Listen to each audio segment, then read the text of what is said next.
mukyala Ritah Kaggwa, this is my question to you.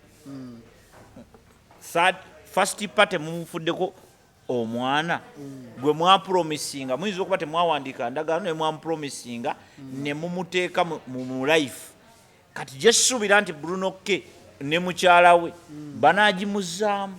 Oli ku YouTube channel agaliwo tuula kalira emboozi egw'amakerenda.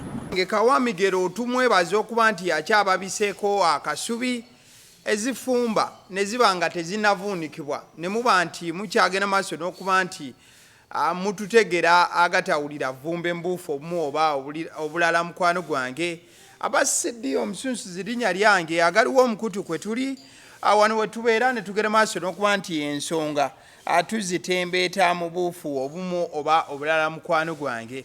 Anabwakiti olunaku olwaleero nga bulijjo mwami Obote ali ku ludda luno olulya emmere ajagenda maaso n'okuba nti ababuuzaako ebigambo okugambibwa byo bijja kubanga bigambibwa. Abalisa guno omukono bagambe byo. Kuva edda nedda baatugambanga nti omukono gwa kkono gwa sitaani era abagukozesa bagamba nti bakozesa lukonokono twakasa nkonokono baalugutukubiranga but ate bagamba nti abantu abakozesa left bantu bagezi nnyo. Okusinziira bwe nawula nti bantu baba bagezi nnyo. Nakugamba nti science emboozi nnyingi naye science atugenza atuyamba ebintu bingi.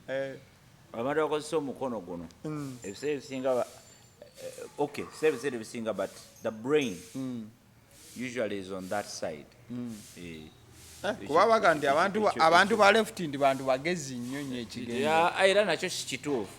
Kale obabuuzizzaako mwasuze mutya mwasibye mutya mwebale emirimu gyonna Mukama gy'abasobozesezza okutuukako. Mukama waffe yeebazibwe nnyo awe bw'ekitiibwa mwebale nnyo emirimu abasiraamu assalaamu alaikum. Wa alaikum salaam. N'abalala mwenna tubabuuzaako muli mutya.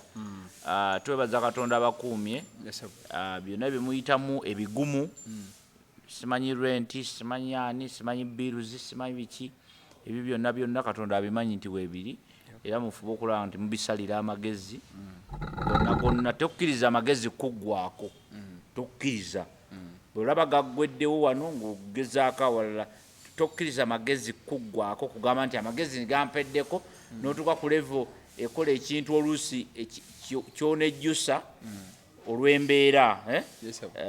So that is simply what I can say. But greetings to you all. All right, thank you so much. Kale, gye buvuddeko omwaka guli twalaba mwana mulenzi amanyiddwa nga Bruno Kigundu goyinza okuyita Bruno ke ng'ali mu mbeera eyali enzibu ennyo nnyo ne maama w'omwana we. Ebiseera ebyo omwana gwe yali abuusabuusa omuto amanyiddwa nga Seth maama w'omwana amanyiddwa nga Vanessa n'omuto Seth. Oluvannyuma lw'ebyo byonna ebyagenda maaso n'okuba nti biba bano bagenda ku DNA era bagenda maaso n'okuba nti empapula zivaayo nga Bruno Kigundu is the true biological father of Seth Kigundu.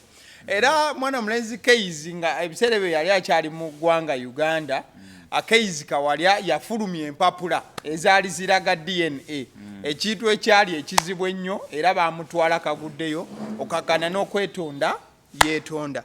Kati ebyo byonna nga bigenze maaso n'okuba nti biba tugenda okulaba omukyala amanyiddwa nga Ritah Kaggwa yavaayo era olutalo olwo yaluli wakati Bruno ko jalabira omwana tomulabira ojja kukola ki ojja kukola ki. So Ritah Kaggwa yavaayo ne yeeyama okulabirira omwana oyo mu buli kimu wadde nga kyali kizuuse nti oli ye taata wabula oli yali alaze nti takyagala kukola ki kwatagana na mukyalo ono.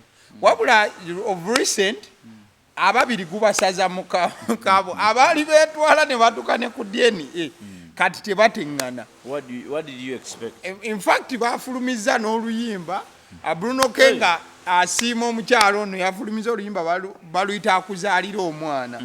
So Ritah Kaggwa bino olwamugudde mu matu ebigambo tebyawumye. Njagala tupuleyingeko kabayiti ako aka Ritah Kaggwa then nze nkikuteere tugende maaso n'okuba nga tukola ki tusimbula. Vanessa mukwano ogamba otya post tuziraba ze mutukolamu naye so njagala okubuulira nali nasuubiza omwana oyo muweerera paka wanaakuwa okusoma n'agamba kati Aunt Ritah nkooye okusoma nkoyo okusoma fees ndoza ndo chimanyi bulungi ze mbadde nsooka okuwaayo fees za set ku ssomero essomero teri mmanja nga nze mbibanja bwe kibadde nga tannaba nagenda ku ssomero nga nawaddeyo dda fees. You get it? On top of that, you even call me. No ngamba Ritah kino kibulawo ewaka kino tewaliiwo wano tetulina naki. Oba omwana nenkubuza taata w'omwana aliriddawa. Omwana wangamba accepting. Ngera nga keeping in medical attention, medical care. Kati mukwano. Kansooke nteekemu mu ka break mu continuing ne content mu continuing ne love mu continuing n'okozesa strength kola promoting ennyimba za mama nga talina kyakuwa ate on top of that mwali badde oza taata nga talina kyakuwa ng'okimanyi bulungi talina kyakuwa ekyo tewakoma n'omulagirira omwana gy'asomera n'atandika okwekubyayo ebifaananyi ku keeki ze tuguze azifu ne photoshoot gwe twekoledde nga gwakozesa okukozesa kufuna comments. Kati darling baby girl sigala mu bitiibwa ebirungi sigala ne Bruno ke mukole content nga mukozesa omwana ng'okimanyi bulungi talina kyamuwa ng'ate bw'amala omukozesa content n'afuna comments biki n'omala n'ojja n'onkaabirira nti kimulwadde sonya kino kimuluma n'enkuwa ssente. It's okay. You can continue with your life. Just like he's back. I'm so happy he's back in his life. Ate tekiwaliwo kinyiiziza naye okukola post ogamba muno sonya abasala omugamba n'abantu abeeteeka mu bintu ebitabakwatako. Yes, we are so sorry. We will never in life ever support these online celebrity wahala dramas. Abajanga batukaabirira. Tutaddeko break, darling. It was nice knowing you. Do not contact me. Please don't. Stay with your baby daddy. Enjoy your life. Enjoy your content.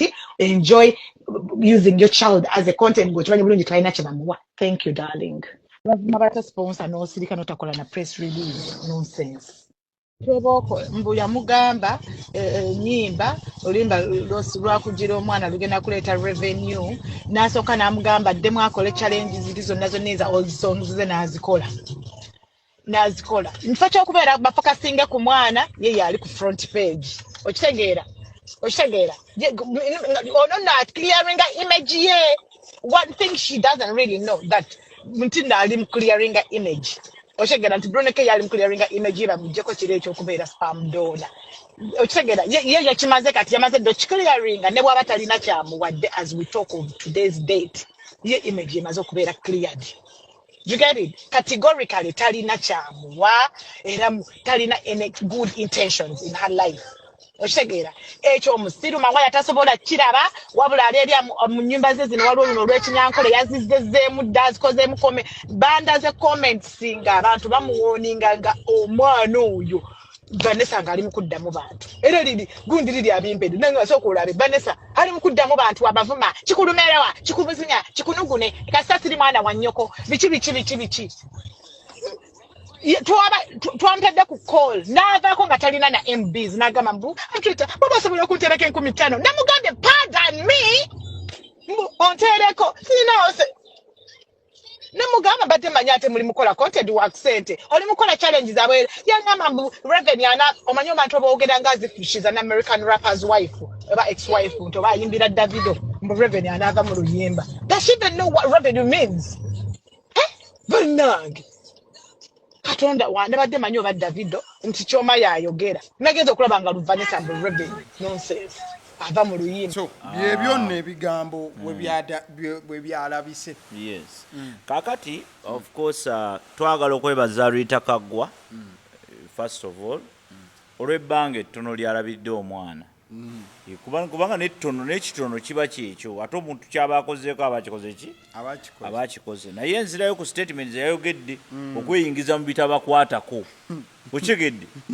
Yes yeetonze era apology eyo sebo madamu Ritah Kaggwa tugitutte webale kwetonda olw'okweyingiza mu nsonga ezitakwatako omwana si wuwo wa Bruno oli naye ono omuwala nawe tomumanyi Vanessa gwoyingiddewo na ideology zo era labirire omwana bw'otolabirire mwana kati era nze nzize kati era kamulabirire webale nnyo webalire ddala era omulimu wagukoze bulungi omulimu wagukola Mukama yeebala yakusobozesa era we wajja zaawo but gwe madamu Ritah Kaggwa tolina gwe si gwe ovunaanyizibwa ku mwana oyo okigedde oyambako buyambi era n'obuyambi buwandibadde obukwata mukwasi n'obulookinga iyo video yafulumye etya audio zateereddwa ku social media ani yazitaddeyo era automatically kati oli blog kati osobola okwebuuza ngamba nti Ritah Kaggwa yenga omuntu blogger kati osobola okwebuuza zatuuse zitya ku mutimba okay kati ekyo kirungi and I think it's accountability nti baleme kusanga mwana nga bamugobye ku school fees abagambe nti Ritah Kaggwa where are you yakitadde mu mwala mulira Ritah Kaggwa we bali omulimu gwokoze omulimu mulungi and kyenjagala oleme kukola saagala olowooze first of all njagala mu bwongo bw'oggyemu ebintu bino bibiri jjamu okulowooza nti gwe obadde ovunaanyizibwa ku mwana oyo ekyo kigyemu ekyokubiri don't stop here muwulidde alayidde obutaddamu kweyingizamu no abantu abamu beetaaga obuyambi era bw'osanga nga mutima gwo n'owulira comfortable okubayamba bayambe don't make a decision nga odependinga ku kino ekyo era abantu abayamba ntero kibagamba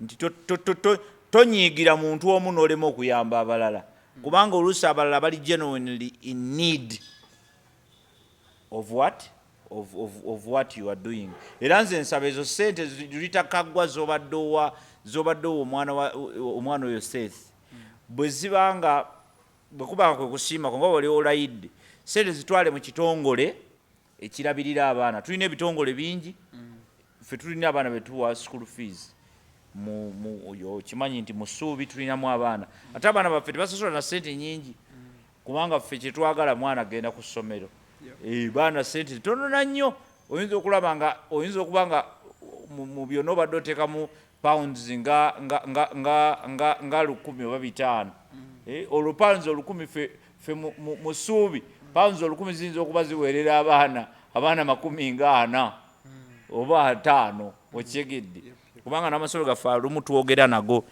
ne tugagamba nti bannange mukkirize tutambule bwe tuti ne bwe tuti so toggwamu maanyi tolekerawo kuyamba ezo sente ziwe abalala nkuzigiridde nkugambe tulina Ssuubi osobola tukontaktinga n'oziteeka mu Ssuubi naye bw'oba osobodde era sonyiwa taata w'omwana ono osonyiwe taata wa maama w'omwana ono ofe nnyo ku mwana kuba omwana mu bino byonna ebigenda mu maaso tewali kyakontributingako talina kolayo positi n'emu tannayombako naawe tannabakuvulugako kakati olumu bwe tuba ffe tuyamba abantu tetutunuulira nnyo birala bibeetoolodde tutunuulira nnyo bali bwe tuyamba waba bali more important naffe mu bano betuyamba abagundi Ssuubi nawa osanga taata nga sente azifuna naye nga zinywamu mwembe ng'era olina right okumunyiigira oleme okukola ki okuweerera omwana we okitegedde naye oluusi ogenda okizuula ng'omwana ono n'okubeerawo kwe bino byonna ebigenda mu maaso tebimukwatako so you need to bw'oneebaka ku buliri bwo obulungi ennyo birowoozeeko olabe how best you can link in and see how to help because obuyambi bwetaagibwa mu nsi yonna neyo gy'abeera waliyo abayitaaga obuyambi okitegedde so ensi yonna yeetaaga obuyambi era bw'oba osazeewo okuyamba omuntu muyambe so don't mix up issues zireke zitambule nga bwe zikola ki nga bwe zitambula going back to of course byonna byetololerawo kubanga bw'otunuulira oyo omwana gundi Bruno ke ye amalo n'abakakasa nti nze man this is who I am and Bruno ke is weird ate oyo omwana yali mu kusooka yabeera nga ali very serious I don't know what happened on the way I do not know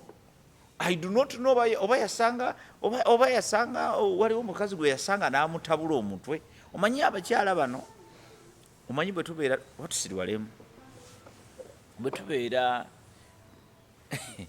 bwe tubeera gwe ensobi gy'olikola ojja kusangayo omukazi nga si wa bulijjo. Kaakati ate omukazi atali wa bulijjo bw'agaana okwongera aba akoze bubi. Oba okitegedde? Oba ojja kudduka nga onoonya afaanana ye naakubule. Kati ojja kumaliriza oli eyo mu bisegguusi weemuze natuukayo ntya. Because I really don't understand that boy. That man. Oh yeah, that man. What makes him a man?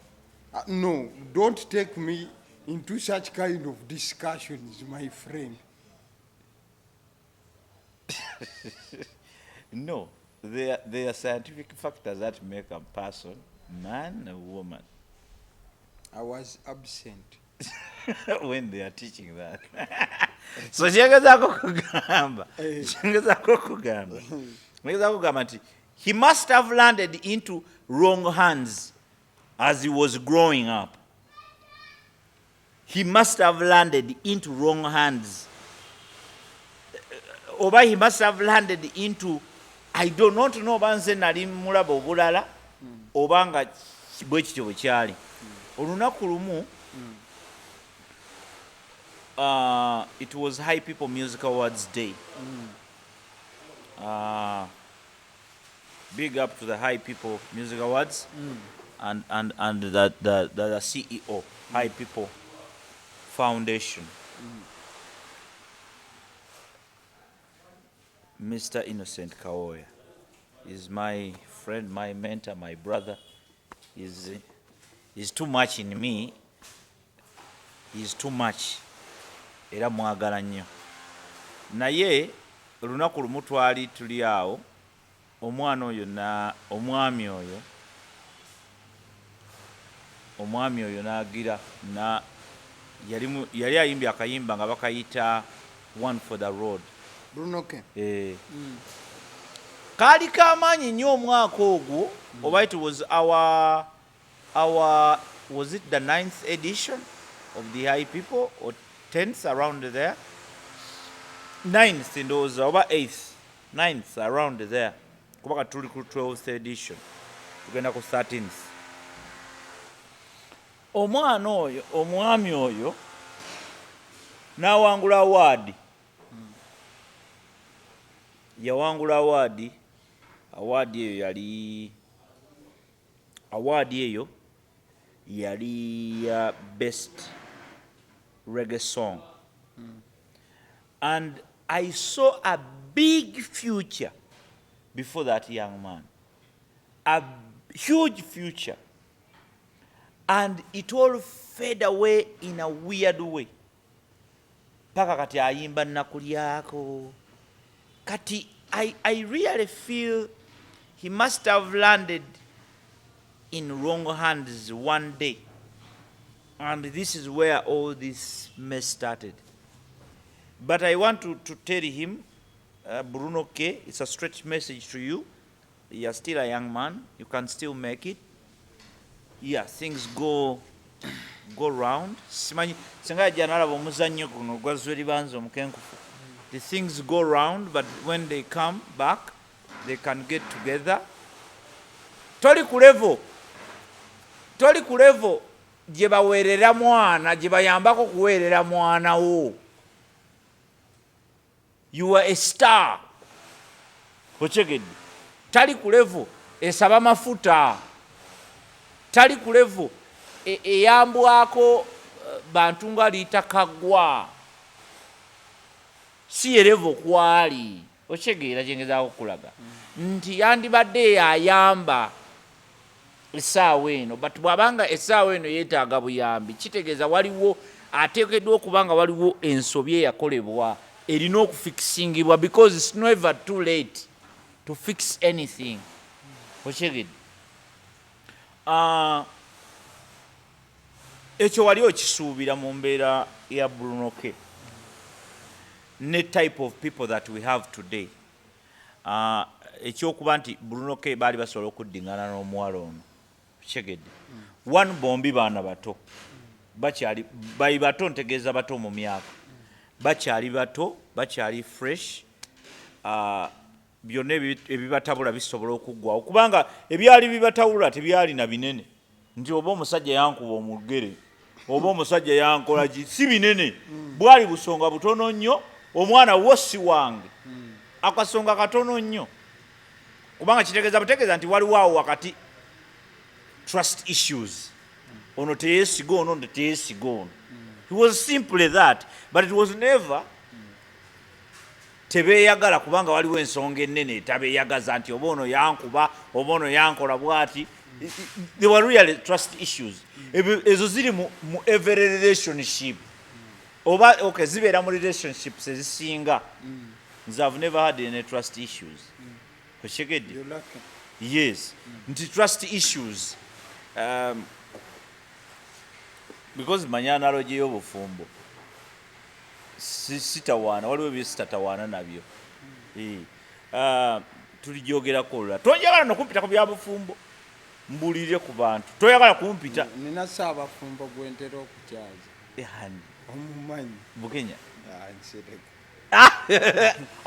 tugende oyo nyiza mukubira wano ne mutta atakoze eki mwenna muli bafumbo emyaka 10 pula nyiza mukubira wano ne mutta ate omusinga emyaka mwenna amansere kunkutumiddeko tugende maaso naye tulina obabuulira naye nga babuulirira anize ebyange biyingiramu keeri katono kakati mbadde nkugezaako ndi saalo kakati nti what was happening between this guy and this young lady there were not very big issues there were issues wali olabira ddala nti bagenda kuddiŋŋana there were trust issues omukazi teyeesiga omukazi agamba omwana wo omusajja agamba omwana si wange those are small issues issue butono nnyo mu bufumbo mu bantu abeeyagala kuba kati awo jjukira kati ate ekidaba kintu nekigenda nekivaayo omwana nga wooli ayinza obutakyogera nti nsanyuse naye abasanyuse agamba I'm sorry oswala sorry gomanyi ekitegeeza okugamba omukazi nti omwana si wange nekizulibwa nga wo oba essaawa yennyini oba oyagala namu kubanga kiba kijjewo byobadde olowooza ne bwe bibanga ddala byaliwo ebiri scientifically biba bivuddewo there is a way it erases everything from your brain for even a small time whatever it is kakati ekyo twali tukisuubira nti bajja kuddiŋŋana era ne baddiŋŋana nze nno ndowooza ekyo kirungi kubanga teri kirungi nga mwana kukula ng'amanyi taata ne maama ne bwe tebali bonna naye nga there is that communication esobola okugamba nti omwana bw'alaba taata alaba maama alaba ne taata it helps the child to grow so nze sandirowoozeza nti that would be the problem and I don't think it was Ritah Kaggwa's problem I think the problem is failing now to manage this new relationship abantu bonna abagezi bayigira ku bannaabwe ate abantu abagezi era bayigira nnyo ku histole waabwe bw'obaako kyoyiseemu kikuyamba nnyo okukola ki okwetereeza naturally ontegedde kati nze nina ebintu bye nayitamu bye sitasobola kuddamu nabye-experience nga mbimanyi okitegedde era newala nnyo n'ekyo nkisaba nnyo Katonda okunjigirizanga bulijjo obutaddamu nsobi zange ekyo nkisaba nnyo Katonda bwe nfukamira ebyo byonna mbisaba ne nga Mukama nsaasira nnyo nneme okukola mistakes ze nakola edda kuba nali nkoze ku mistakes zange ng'omuntu okitegedde naye zinyambako nnyo okuyiga n'obutaddamu zikola n'okuyambako ku bantu kyekituleeta wano okitegedde ekituleeta wano ku sharinga experience nti nze bwe nkugamba ekintu mba nkimanyi nti kijja kuba kyova olaba ebintu ebimu bye nkugambye nga bize ne bibeerawo oli n'abuuza omusajja anaaba mulogo bulogo nedda siri mulogo but manyi nti nze bwe ndaba omuntu nga yabudde mmanya nti oyo ateeka okugwa ontegedde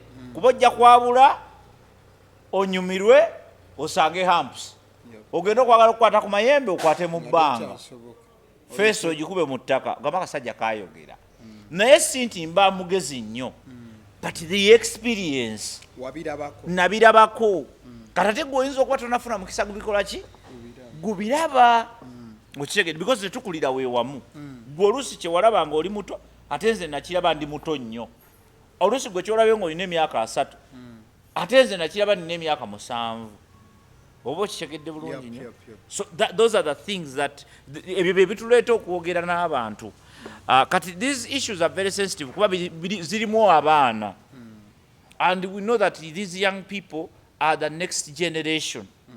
We need the fathers to be there. We need the mothers to be there. We need the people like Ritah Kaggwa in society abafaayo ne bagamba nti katulabirire ku bantu abalala abatatukwatako because we need them. Kati bw'omenya omutima gwa Ritah Kaggwa n'omenya omutima gw'ono gw'obadde oyamba n'omenya omutima gw'omwana kuba omwana Ritah Kaggwa tasobola kubanga abadde amuweerera mu ssomero ya 7,000 ate kuba abadde amuweerera mu ssomero kindergarten ya miliyoni meka 2 oba 7,000 oba kale ebadde decent tuyinza obutabala decency nga tutundide ssente muwendo but eyinza okuba nga Ritah Kaggwa ku level ye yatunula n'agamba nti batekukuba bakola discussion bagamba tugende ku eri essomero ly'eddungi ontegedde whatever money they have been paying ziyinza okuba nga ono maama ayinza obutaddamu kuzifuna zikola ki kati you are going to torture the kid